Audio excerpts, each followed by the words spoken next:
پہلے آپ سمجھ جائیں کہ وہ ہوا تھا، ایشو تھا کیا، وہ وارنٹ کس چیز کی تھی؟ وارنٹ یہ تھی کہ ایک میجسٹریٹ کے کورٹ نے کہا کہ عمران خان کو وہاں ایک کیس کے اندر اپنی حاضری دینی ہے بیل کے لیے۔ میں کیوں نہیں جا سکا؟ پہلے مجھے گولی لگی ہوئی تھی، 3.5 مہینے میں میری ٹانگ ٹھیک نہیں تھی، ٹریول نہیں کر سکا۔ اس کے بعد میں نے ساری عدالتوں میں، ہائی کورٹ اسلام آباد جانا شروع کیا۔ اس عدالت میں اس لیے نہیں جا سکا کیونکہ وہ کچہری میں، ایف8 کچہری میں جدھر وہ عدالت ہے، ادھر 2 دفعہ دہشت گردی کے حملے ہوئے ہیں، ججز اور وکیل وہاں مر چکے ہیں اس میں۔ اس لیے ہماری سیکیورٹی، کیونکہ گورنمنٹ کا کام ہے مجھے سیکیورٹی دینا، یہ دے نہیں رہے۔ انہوں نے جو پرائم منسٹر کی بھی سیکیورٹی تھی، ایکس پرائم منسٹر، وہ بھی ہٹا لی ہے، اور اس جگہ کے اوپر سیکیورٹی تھی نہیں۔ تو ان سے وکیلوں نے درخواست کیا میجسٹریٹ کو کہ وہ آپ دوسرے عدالت میں چلے جائیں تو ہم آ جائیں گے۔ اس کے اوپر اس نے میری وارنٹ نکال دی۔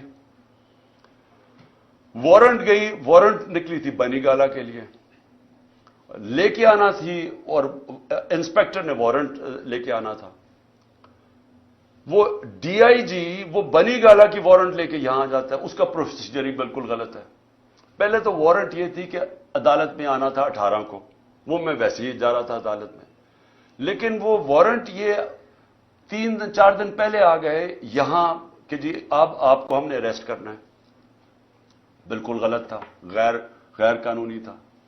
اس کے بعد انہوں نے جب یہاں پولیس فوج جمع کر دی، جس طرح کہ دنیا کا سب سے بڑا دہشت گرد یہاں چھپا ہوا ہے، 3 طرف سے پولیس، تو شام کو میں نے وکیل کے ذریعے اشتیاق خان جو پریزیڈنٹ ہے لاہور بار ہائی کورٹ کا، اس نے میں نے ایشورٹی بانڈ دیا کہ میں پہنچ رہا ہوں وہاں 18 کو، اور جب وہ شورٹی بانڈ مل جائے قانون کے مطابق اریسٹ نہیں کر سکتے۔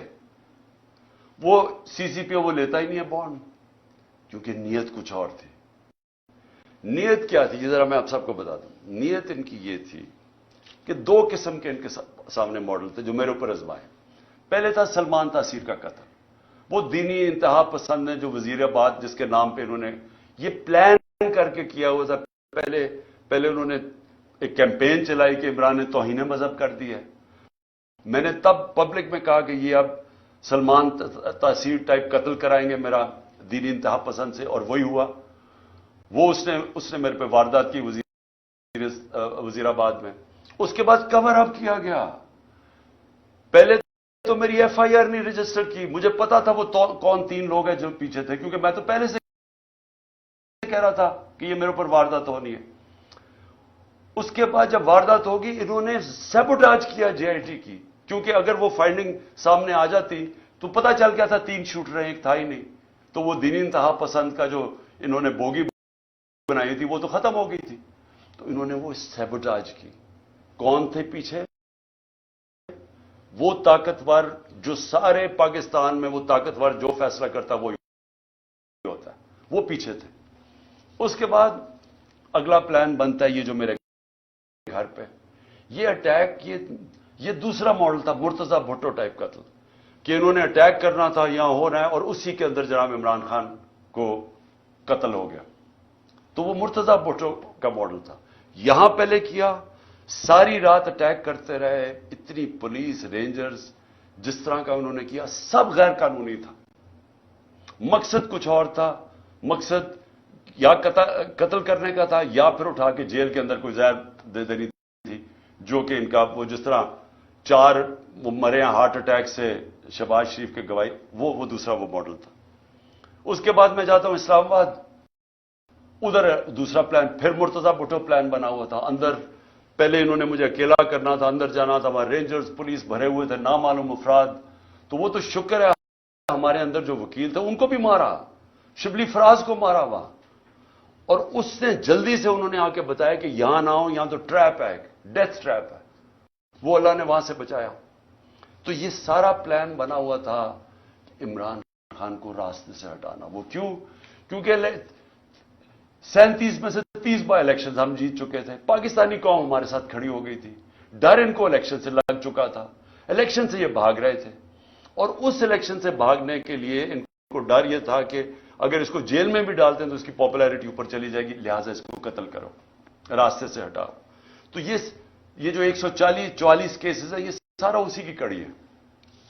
پھر اسی دور میں میڈیا کا کیا، یعنی جو بنیادی حقوق تو تباہ کر دیے انہوں نے۔ جو ابھی علی امین کو پکڑا، اب علی امین کو کس طرح پکڑا؟ اس کو پولیس، اس کا جو ڈی پی او پکڑنے آیا، اس نے سٹیٹمنٹ دی کہ جو بھی ہو جائے میں نے اس کو پکڑ کے لے کے جانا ہے، عدالت بھی نہ اسے جانے دے۔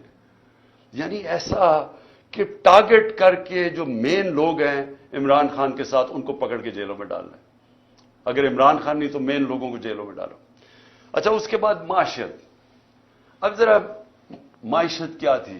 میں نے شروع میں آپ کو بتایا کہ اکانومی گرو کر رہی تھی، انڈسٹری 17 سال میں لارج سکیل مینوفیکچرنگ انڈسٹری 10% کی ریٹ پہ گرو کر رہی تھی، 10% پہ، جو کہ بڑی انڈسٹری ہوتی ہے جس سے سب سے زیادہ روزگار ملتا ہے۔ 3 سال میں 55 لاکھ لوگوں کو مزید روزگار ملا، یہ بھی ورلڈ بینک کی ہے۔ اور ہمارا جو زراعت ہے وہ 4.5% پہ گرو کر رہی تھی، 2 سال مسلسل بمپر کراپس ہوئی۔ کیوں؟ کیونکہ ہم نے پیسہ، گنا کا جو فصل تھی اس کا پورا پیسہ دینے دیا۔ ہم نے شوگر مل مافیا کو، جو بیچارے کسان کو کے اوپر ظلم کرتے ہیں، اس کے حق مارتے ہیں، ہم نے ان کو ٹائم پہ پیسے دلوائے، پوری قیمت دلوائے، انہوں نے پیسہ اپنی زمینوں پہ لگایا۔ تو سب سے زیادہ پیسہ زراعت میں گیا ہمارے دور میں، اور اس کی وجہ سے انہوں نے، ہماری فصلیں بھی زبردست ہوئی، زراعت بھی بڑھ رہی تھی، انڈسٹری بھی بڑھ رہی تھی۔ آئی ٹی کی ایکسپورٹس جو مستقبل ہے 75% 2 سالوں میں بڑھی۔ تو ملک تو صحیح راستے پہ جا رہا تھا، ریکارڈ ہماری ٹیکس کلیکشن ہو رہی تھی۔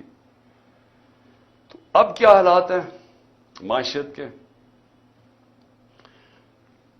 6% سے ورلڈ بینک کے مطابق 0.4% پہ گروتھ ریٹ نیچے چلی گئی۔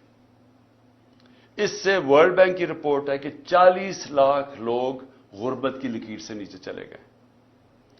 مہنگائی جس کے اوپر سارا شور مچا ہوا تھا ہمارے دور میں، یاد رکھیں کہ ہمارے دور میں جو مہنگائی کی اصل وجہ تھی وہ تیل تھی۔ تیل ہمارے دور میں 110 سے $115 بیرل پہ کیا تھا، یہ نیچے آ کے $65 سے آپ کوئی $80 کے بیچ میں ہے۔ تو اس دور کے اندر ہماری مہنگائی تھی، جو انفلیشن تھی، وہ 12% تھی۔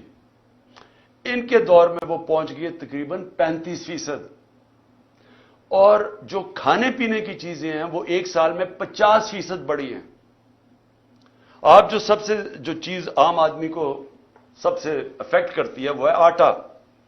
آٹے کا 20 کلو کا بیگ اگر آج آپ دیکھیں، اور ہمارے مقابلے میں ہمارا تھا 1140 روپے کا، آج وہ بیگ پہنچ گیا ہے 2800 روپے کا۔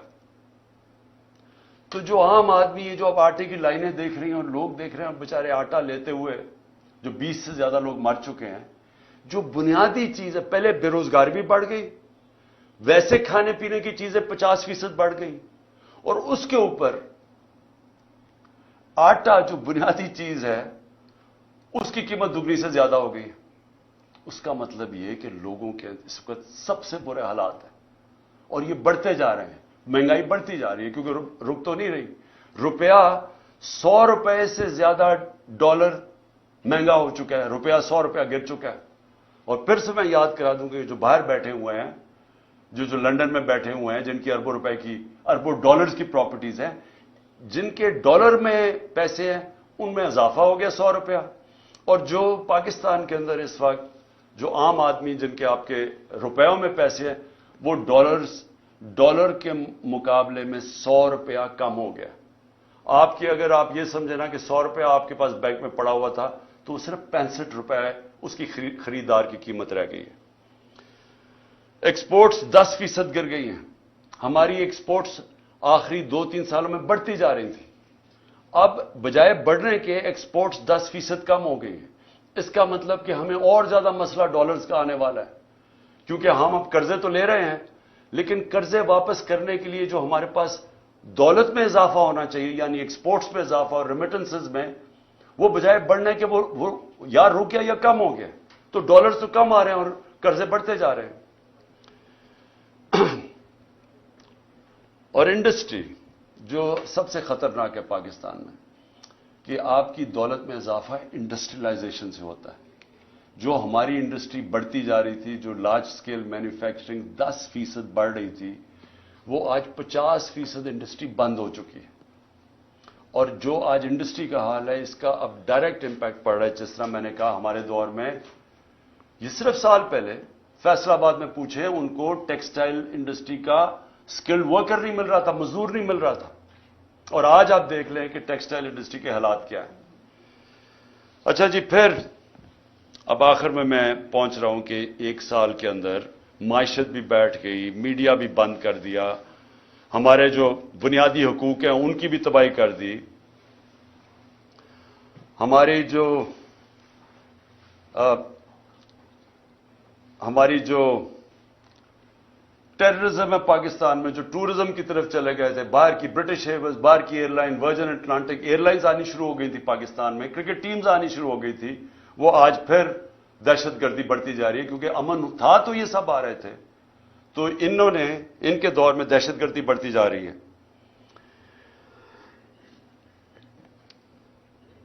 اب آخر میں اپنی بات ختم کرتا ہوں. اب پاکستان کدھر جا رہا ہے؟ ساری قوم کو ہمیں اب سوچنا چاہیے کہ ہمارا ملک جا کدھر رہا ہے. سارے ادارے ہمارے گئے، پارلیمنٹ ہماری گئی. جس طرح پھر سے دیکھیں، ملک چلتا ہے اداروں کے اوپر. پارلیمنٹ ایک ادارہ ہے، پارلیمنٹ کی آج حیثیت ختم ہو گئی ہے. آج پارلیمنٹ کے اندر کورم ہی پورا نہیں ہوتا، تو اس کو کوئی شوق ہی نہیں ہے پارلیمنٹ میں. اس کا مقصد ہی ختم ہو گیا جب اپوزیشن ختم ہو گئی. لیکن جو گورننس کے ادارے ہیں وہ گئے ہیں. جب آپ کی الیکشن کمیشن کے اوپر اعتماد اٹھ جائے، جب نیب ختم ہو جائے، جب ایف آئی اے ختم ہو جائے جس نے انویسٹیگیٹ کرنا ہے کرپشن، ان کو صرف استعمال کرو وکٹمائزیشن کے لیے. کیئر ٹیکر گورنمنٹ، اب کیئر ٹیکر گورنمنٹ بھی ایک ادارہ ہے. وہ کیئر ٹیکر گورنمنٹس بنی اس لیے تھی کہ یہ نیوٹرل ہوں گی، تاکہ نیوٹرل گورنمنٹ نیوٹرل امپائر بنیں گی الیکشنز کروانے کے لیے. یہ اس لیے بنی تھی. یہ جو کیئر ٹیکر گورنمنٹ بنی ہے، کوئی تصور کر سکتا ہے اس طرح کے لوگوں کو کوئی نیوٹرل کہہ سکتا ہے؟ 3100 کارکنوں کو پکڑ کے جیل میں ڈال دیں، میرے گھر پہ حملہ کر دیں. میں جاتا ہوں اسلام آباد، پیچھے میری بیوی اکیلی گھر پہ، وہ پورا دعویٰ بول دیتے ہیں، مارتے ہیں ان کو، نوکروں کو مارتے ہیں، خنسامے کو لے جاتے ہیں. اچھا، خنسامے سے سوال کیا پوچھتے ہیں یہ نامعلوم افراد؟ یہ بھی سن لیں کہ جی عمران خان کے جو گھر پہ جو کمرے میں اس کے شیشے لگے ہوئے ہیں، اس خنسامے سے پوچھ رہے ہیں کیا وہ بومب پروف ہیں یا بلٹ پروف ہیں. پھر اس سے پوچھ رہے ہیں کہ جناب کتنا راستہ ہے کچن سے عمران خان کے بیڈ روم کی طرف. یہ خنسامے سے سوالات پوچھ رہے ہیں. وہ اور ہے کہ وہ کھاتا کیا ہے، تاکہ وہ زہر دینے کے لیے پتہ چل جائے کھاتا کیا ہے. یہ ہمارے ملک کے حالات ہیں. وہ بیچارے خنسامے کو مار مار کے وہاں پہلے لے جاتے ہیں. اب یہ سوال پوچھ رہے ہیں اس سے، اور اس بیچارے غریب آدمی کو پھر اپنا ایسٹ بنانے کی کوشش کر رہے ہیں کہ تاکہ آگے سے جاسوسی کریں ان کی. پہلے بھی میرے جو اسلام آباد کے جب میں پرائم منسٹر تھا، وہ دونوں میرے جو نوکر تھے، میرے جو گھر میں کام کرتے تھے، ان دونوں کو پے رولز پہ رکھ لیا نامعلوم افراد نے. ان سے بھی یہ پوچھتا ہے کھانا کیا کھاتا ہے. یہ سوچیں، یہ ملک کے حالات ہیں کہ کیا اگر مارنے کی آپ نے کوشش کرنی ہے تو کوئی عقل سے ہی کر لیں، کسی تھوڑی سی عقل ہی استعمال کر لیں. اس طرح بھونڈے طریقے سے کھلے عام کبھی وہ پورا گھر پہ دعویٰ بول دیتے ہیں، وہاں ادھر کر دیتے ہیں، یا پھر زہر کی. اچھا جی کھانا کیا کھا رہا ہے، اور پھر گھر کا جی بلٹ پروف ہے یا بم پروف ہے اس کا کمرہ. تو میں آج آخر میں یہ پوچھنا چاہتا ہوں کہ ہم جا کدھر رہے ہیں. ادارے جب ایک ملک کے ختم ہو جاتے ہیں، ملک ختم ہو جاتا ہے. ملک چلتا ہے اداروں کے اوپر، آپ کی بیوروکریسی کے اوپر، آپ کا جوڈیشل سسٹم کے اوپر. وہ ادارے جو گورننس کے ادارے ہیں، پولیس کا ادارہ ہے، پولیس سے یہ کام کروائے جا رہے ہیں. اچھا، پولیس ہمیں خود آپ آ کے کہتی ہے جی یہ بڑا غلط کر رہے ہیں، ہم نہیں کر رہے، ہمیں پیچھے سے حکم ہے. اب یہ پیچھے سے نامعلوم افراد بیٹھے ہوئے ہیں، وہ پیچھے سے ان سے کام کروا رہے ہیں. پولیس والے اب کہتے ہیں، وہ جب ہمارے لوگ جیل میں گئے انہوں نے کہا جی پولیس نہیں کرتی تھی، وہ بعد میں نامعلوم افراد آتے تھے شلوار قمیض میں، وہ آ کے ان کے اوپر تشدد کرتے تھے. یہ ہے آج پاکستان کا حال. اور کس کو یہ اوپر رکھ رہے ہیں؟ اس ملک کے نامور ڈاکوؤں کو، جن کی سارے پراپرٹیز باہر پڑی ہیں، جن کا پیسہ باہر پڑا ہے، 30 سال سے منی لانڈرنگ کر کے باہر پیسہ لے کے جا رہے ہیں. ان کو بچانے کے لیے ملک کے ادارے بھی ختم کیے جا رہے ہیں، سارے انسانوں کے بنیادی حقوق ختم کیے جا رہے ہیں، سارے اداروں پہ پریشر ڈال رہے ہیں کہ کسی طرح ہم ان کو قبول کر لیں اور کرش کرنے کی کوشش کر رہے ہیں تحریک انصاف کو. ایسے پولیٹیکل پارٹیز کرش نہیں ہوتی. میں یہ آج ساروں کو پیغام دے رہا ہوں، یہ صرف اور صرف ہم ملک کو نقصان پہنچا رہے ہیں. فاطمہ جناح کا جب الیکشن ہوا ایوب خان سے، تو یہ حربے استعمال کیے گئے اس کو ہرانے کے لیے. اس کا کیا ہوا نقصان؟ ادھر سے شروع ہوا ایسٹ پاکستان کی علیحدگی. مجیب الرحمان ان کے ساتھ تھے، فاطمہ جناح کے ساتھ. ایسٹ پاکستان نے فاطمہ جناح کو ووٹ دیا تھا. یہاں حربے استعمال کر کے اس کو ہرایا گیا. کیا نتیجہ ہوا اس کا؟ ملک ٹوٹ گیا، کیونکہ وہی مجیب الرحمان آخر میں الیکشن سویپ کر گیا. کیونکہ انہوں نے کہا یہاں تو جمہوریت ہی نہیں ہے، یہاں تو ہماری آواز ہی نہیں ہے. اور جب وہ الیکشن جیت گیا، election free and fair election وہ جیت گیا. 1970 کا الیکشن سب سمجھتے ہیں فری اینڈ فیئر. وہ جب جیت گیا اس کی مینڈیٹ ہی مانگنا، ملک ٹوٹ گیا. اب وہی حربے پھر استعمال کیے جا رہے ہیں کہ جو سب سے بڑی جماعت ہے اس کے ڈر سے کہ وہ الیکشن نہ جیت جائے، سارے پاکستان کا نظام کا بیڑا غرق کر رہے ہیں. ہر وہ ادارہ ختم کر رہے ہیں کہ کسی طرح ان کو جتا دے، چوروں کو، ان کو کسی طرح یا الیکشن ہونا یا یہ جیتے نا. یہ جو اب سپریم کورٹ سے ہو رہا ہے، میں سوال یہ پوچھتا ہوں کہ میں نے آئین دیکھ کے وکیلوں کو کنسلٹ کر کے آئین کے مطابق میں نے اپنی گورنمنٹ جب ڈیزالو کی، اور اس لیے کہ ہم کام نہیں کر سکتے تھے اور ہم یہ سمجھتے تھے کہ الیکشن ایک ہی راستہ ہے، اور ابھی میں سمجھتا ہوں کہ الیکشن کے بغیر کوئی دوسرا راستہ نہیں ہے. ہم اپنی گورنمنٹ ڈیزالو کرتے ہیں، ادھر سے پتہ چلتا ہے جی وہ اور ایشو اٹھ جاتا ہے کہ جی وہ سو موٹو یا نہیں سو موٹو. بھی سو موٹو میں تو ہماری گورنمنٹ گئی تھی 1 سال پہلے، سو موٹو میں تو گئی تھی، یہی ججز تھے، تب وہ ٹھیک تھا. اب وہ سو موٹو لیتے تو اب کہتے جی وہ بجائے یہ فیصلہ کریں جی 90 دن کے اندر الیکشن ہونے چاہیے یا نہیں، کیا آئین کیا کہتا ہے؟ تو آئین تو واضح ہے. بجائے اس کے اوپر بات کرنے کے کبھی کوئی جی آپس میں ججز کو تقسیم کروا دو، ان کی آپس میں انتشار کروا دو، ملک کا بیڑا غرق کروا دو، کسی طرح الیکشن نہ ہو. وہ باہر بیٹھا ہوا جو ہے، اور یہ زرداری ہے، میں بتاؤں ان کا پاکستان میں انٹرسٹ کیا ہے. میں پھر سے پوچھتا ہوں، چھٹیاں باہر، جب اقتدار سے نکلتے ہیں پھر باہر بھاگ جاتے ہیں، بڑے بڑے محلوں میں وہاں رہ رہے ہیں، شاپنگ باہر ہیں، سرجریز باہر ہیں، سب کچھ باہر ہے، بزنسز باہر ہیں. اس کے بچے 2 باہر کہتے ہیں پاکستان نیشنل ہی نہیں ہے. 3 دفعہ پرائم منسٹر کے بیٹے کہتے ہیں پاکستان نیشنل اس لیے نہیں ہے، یہ جواب ہی نہیں دے سکتے کہ اربوں روپے کی پراپرٹیز کدھر سے آئیں ان کے پاس. اور وہ بیٹھ کے فیصلے کر رہے ہیں پاکستان پہ، اور وہ فیصلہ کر رہے ہیں لنڈن پلان کے تحت کہ کیونکہ میں الیکشن نہیں جیت سکتا اس لیے الیکشن نہ کرواؤ اور پی ٹی آئی کو کرش کرو. اور وہ کہہ رہے ہیں کہ میں یہ جو میری اگریمنٹ ہے وہ پوری کرو. اور اس میں یہ چل رہا ہے، ملک کا بیڑا غرق ہو رہا ہے، اکانومی بیٹھ رہی، کوئی فکر نہیں ہے کہ ملک کی معیشت تباہ ہو رہی ہے. نہ پاکستان 80% پاکستان کا بزنس مین کہتا ہے کہ ہمیں اس گورنمنٹ پہ اعتماد ہی نہیں ہے.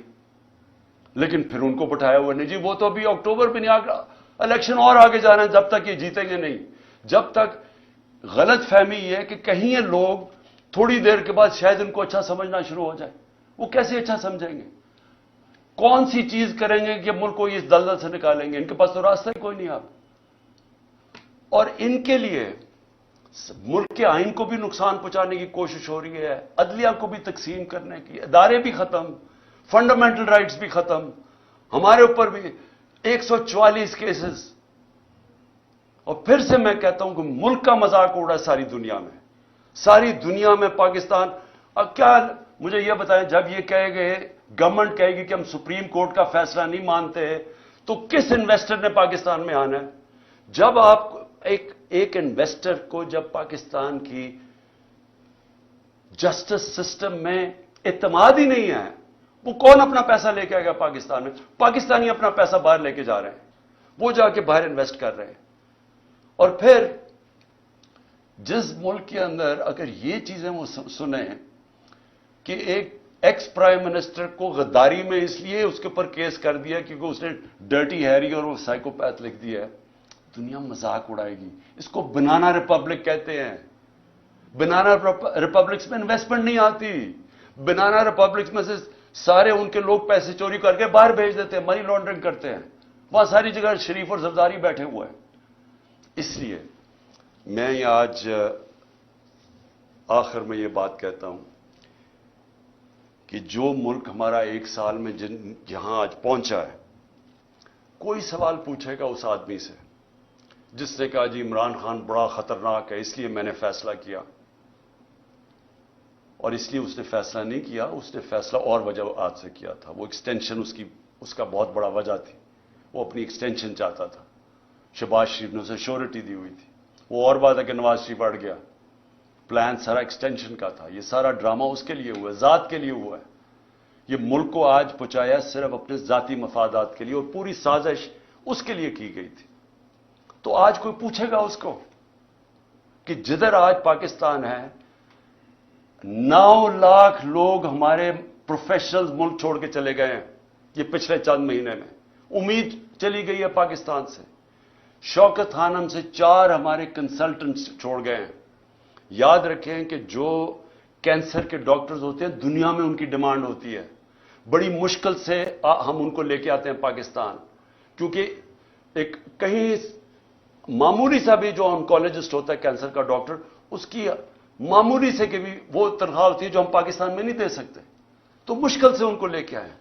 تو یہ جو حالات دیکھ کے 4 ہمارے ڈاکٹرز چھوڑ کے چلے گئے، مایوس ہو گئے ہیں. تو کیا کوئی اس کو ذمہ دار ٹھہرائے گا کہ تکبر کے اندر فرعون بنا ہوا کہ میں نے فیصلہ کیا جی ملک کی بہتری کیا ہے؟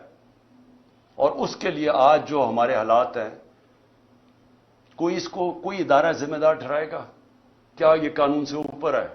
ان کو کوئی پوچھ نہیں سکتا. حمود الرحمان رپورٹ 25 سال کے بعد جو ملک ٹوٹ گیا تھا ہندوستان میں چھپی تھی، پاکستان نہیں آئی تھی.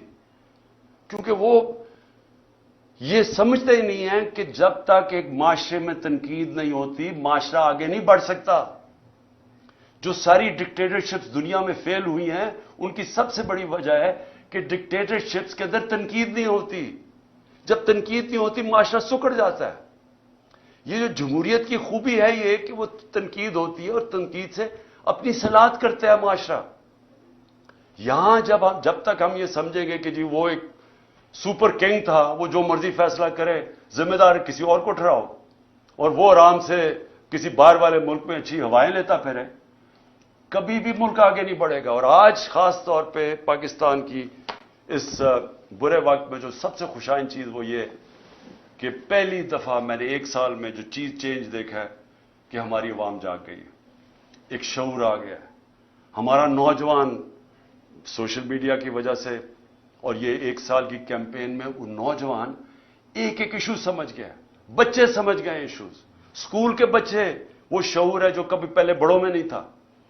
اور اس سے بھی بڑی چیز کہ ہماری خواتین گھروں کے اندر انقلاب آ گیا. میں سمجھتا ہوں کہ یہ سب سے خوشائن چیز ہے جب ایک قوم جاگ جاتی ہے اور جب اس کو سمجھ آ جاتی ہے حقیقی آزادی کیا ہے. حقیقی آزادی انصاف سے آتی ہے. جب ایک معاشرے میں آپ کے بنیادی حقوق کی حفاظت کرتا ہے آپ کے عدالتوں کا نظام، وہ لوگ آزاد ہو جاتے ہیں. وہ اس کو لیول پلینگ فیلڈ کہتے ہیں. وہ معاشری ترقی کرتے ہیں.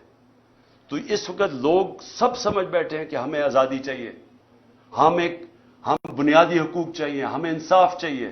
ہمیں یہ جو کلاس ہے قانون کے اوپر بیٹھی ہوئی ہم اس کو تسلیم نہیں کرتے. یہ جو چھوٹے سے لوگ ہیں جو ملک کے فیصلے کرتے ہیں، چوری کریں تو NRO مل جاتا ہے، قانون توڑیں تو اپنی FIR، ex prime minister FIR نہیں درج کروا سکتا کیونکہ وہ خاص کوئی آدمی تھا جس نے جو مرضی کرے تو اس کو ہمارا قانون کا نظام نہیں پکڑ سکتا. یہ ہے ظلم پاکستان کا.